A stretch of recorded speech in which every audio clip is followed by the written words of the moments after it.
You've probably felt it yourself. You're applying to a simple job, maybe something in admin, retail, or tech support. And suddenly, you need a bachelor's degree, 5 years of experience, and a list of certifications longer than the Nile River. The job hasn't changed, but the requirements have. This is called progressive credentialism, the constant raising of the bar for entry-level work. Employers keep asking for more qualifications, not because the job is harder, but because they can. And it's leaving millions of people stuck in career limbo, waiting months to hear back from HR about a basic retail position. The result? Less pay for more work, little to no gain in productivity, and a workforce flooded with overqualified, underpaid applicants. With that in mind, let's rewind to the 1950s.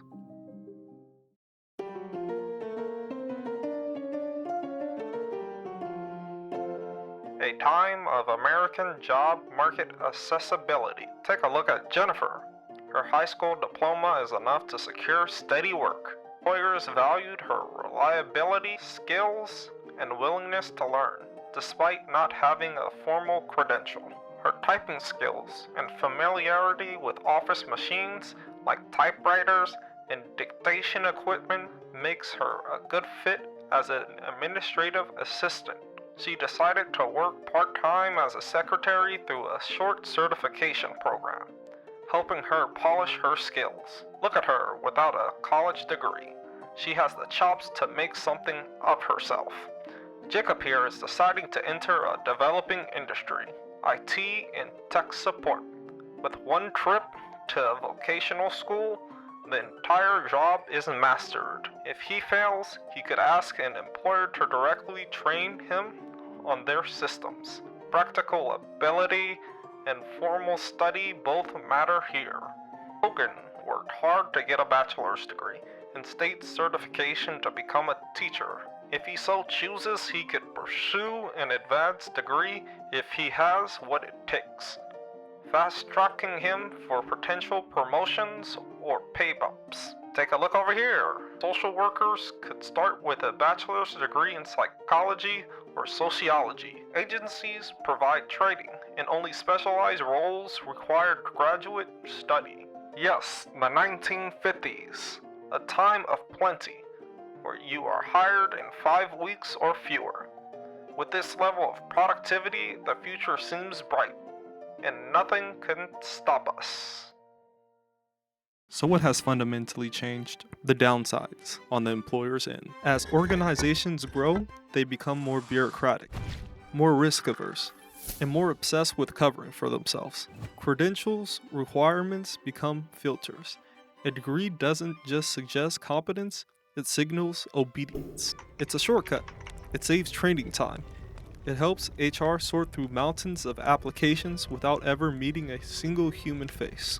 And in a world with over 1 million restrictive clauses in the Federal Code of Regulations, up from just 400,000 in the 1970s, degrees have become a legal and cultural safety net. Add state and local ordinances, plus layers of internal policies, and suddenly the hiring process isn't about finding talent. It's about avoiding risk. The result? More workers are labeled liabilities before they ever get a chance to prove their assets. Not because of a lack of ability, but because they didn't check the right boxes. But here's the catch. We're more educated than ever, and still underpaid. Economists have real median personal income to measure how much people can actually afford. It adjusts for inflation using the Consumer Price Index, or CPI. The CPI URS version tracks urban spending using modern methods applied to past data. It includes rent, Medicare-related healthcare, transportation, apparel, recreation, education, and communication costs. But it leaves out major costs. Buying a home, loan interest, private health insurance, taxes, and asset prices like stocks. And when you break it down, the numbers are brutal. Price increases over the last 75 years range from clothes increasing by 125% to education costs increasing by more than 1,200%. But income? It's only up by 600%. That means we could afford fast food, TVs, and sneakers. But renting, staying healthy, and getting educated are becoming luxuries. The barrier of entry for the things that are key to wealth and longevity have risen, and they are rising fast. And it matters. Underemployment hasn't improved in the last 30 years. About 1/3 of college graduates are working in jobs that don't require a degree. Economic mobility is shrinking. An estimated 30% of job ads are ghost jobs, posted with no intention of hiring.